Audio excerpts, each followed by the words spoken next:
Get ready for Fashion Week. This is our quick review of Couture.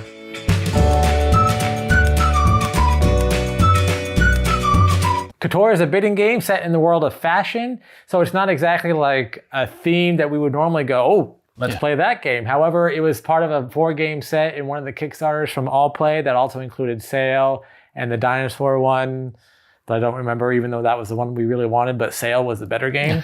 This was included in there as well. It's a bidding game, which we've grown attached to, or at least I've kind of grown into liking some bidding games, depending on the bidding mechanism of the game. This one is pretty much straight up, all right, I'm gonna bid. But the difference with this game is you have 3 different bidding cycles in each round.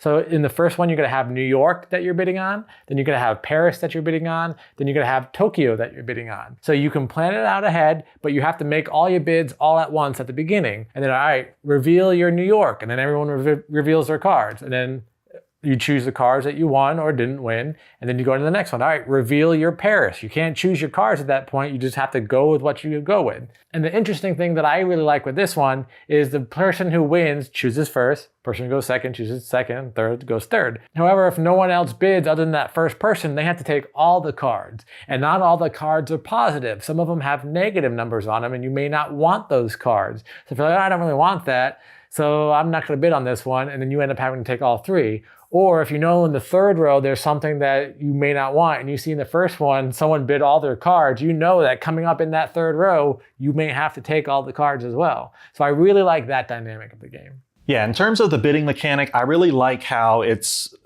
all blind bidding, but this one is like you're doing 3 different bids, like you said, New York, Paris, Tokyo, and you're hiding it, right? So it's easy to keep it hidden with these little cards here. You kind of set your order. So in my mind, it reminds me of like programming kind of, but I know it's still like, it's a bid. So I like how you can hide all that, and then when you're ready, you're like, all right, here we go, flip, flip, flip. All right, now we're in Paris, flip, flip, and then, oh, nothing. In my mind, I originally thought like, well, how do you hide the bids if someone bids everything in the front and then or in the beginning, and then you'll automatically know that nothing's at the end. So how do you hide that? And I think that this was a very smart way to basically hide it from everyone. The main mechanic is the bid. There's really not a whole lot other than that. So when you're playing this game for the first time, I think it is interesting to kind of feel out everybody, see what they're kind of bidding on. But then once you kind of get the mechanics, then I feel like it can kind of get repetitive after a while. So I don't know how much lasting power this game would have on a table. It might be one of those where if you have it around, you can play it a couple times just to experience it so that you can get a couple plays in. But after a while, it might be one that you're like, yeah, we don't even need to keep this game around. In terms of the fashion theming, I mean, I didn't really get a lot from it. It really could have been anything, right? Like army tanks or like, I don't know, carpets. And it probably would have been about the same thing as far as bidding, like, oh, Berber and like hardwood floors or something. So I didn't really get much from it, but I did like the little artwork, these little kind of mock magazines that they have here. Like this is So Weekly Flops mode. So I thought that was kind of funny and cute.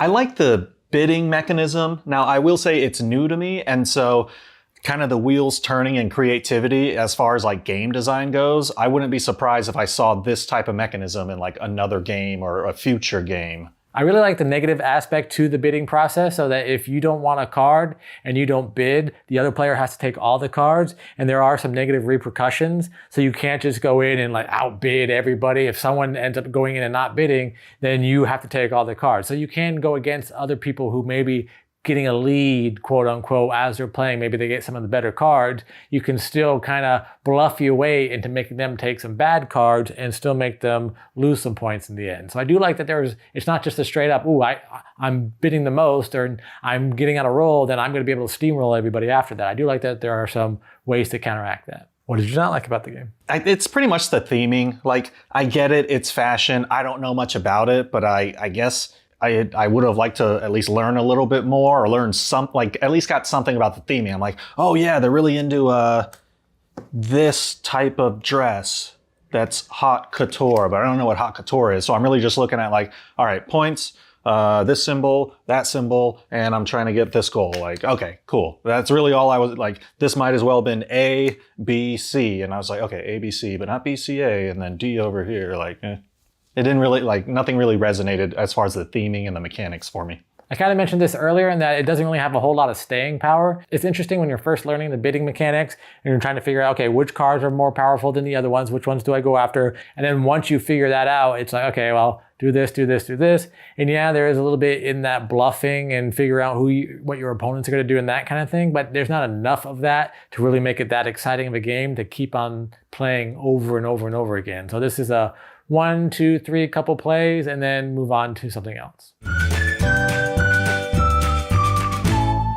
Overall, I think I'd probably give this game away. I like the artwork, I like the bidding mechanism. The theme, like I said, it really could have been anything, but I do like the effort, the attempt, right? Like you got the little magazines that are like your little rewards, and then just the little artwork that try and show you like that models walking on the catwalk or how these dresses are drawn, you know, how you would normally imagine fashion person might draw clothes or something. Like it's there, but yeah, probably give it away. Overall, I wouldn't keep this game. I'm glad that we got it in the 4-pack. I wouldn't have backed it just by itself, and I probably wouldn't just see it on a shelf and go, oh, let's see what that game's about. So the theme didn't catch me.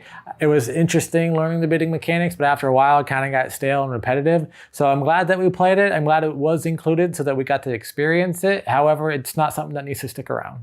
And that was our quick review of Couture. What'd you think? Will this hit the runway on your game night? Let us know in the comments below. And if you're enjoying our content, please like this video, subscribe to our channel. Until next time, I'm Lee. And I'm Kenny, and go party like a board gamer.